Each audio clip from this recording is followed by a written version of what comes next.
referee no fair. ظالم ظلم بين.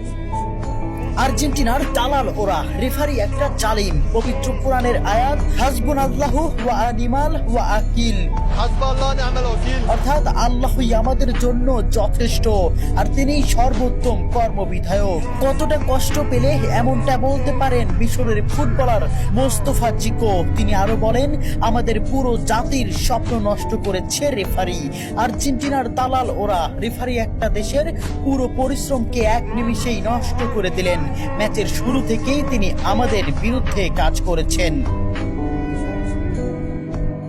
চোখের জলকে সঙ্গী করে আটালান্টার সবুজ ঘাসে পড়ে থাকেন মিশরের স্বপ্নবাজরা। 3-2 গোলে শেষ তাদের বিশ্বকাপের যাত্রা। ম্যাচে ফ্রাসোয়া ল্যাটিক্সিয়া রেফারি হিসেবে দায়িত্ব পালন করেন।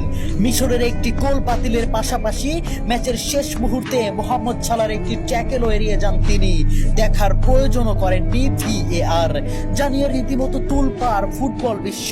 ওই কাউন্টার অ্যাটাকে গোল করে আর্জেন্টিনাকে এগিয়ে দেন অ্যাঞ্জো। শেষ পর্যন্ত মিশর হৃদয় ভাঙ্গা হারকে সঙ্গী করে মাঠ ছাড়ে।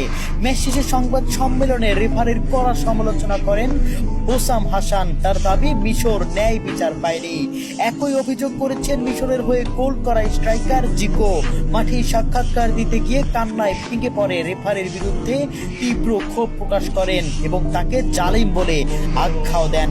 জিকো বলেন, রেফারি আমাদের প্রতি অন্যায় করেছেন, সে একজন জালিম। এ সময় তিনি পবিত্র কোরআনের আয়াত হাসবুনাল্লাহু ওয়া নিমাল ওয়াকিল, অর্থাৎ আল্লাহই আমাদের জন্য যথেষ্ট আর তিনি সর্বোত্তম কর্মবিধায়ক।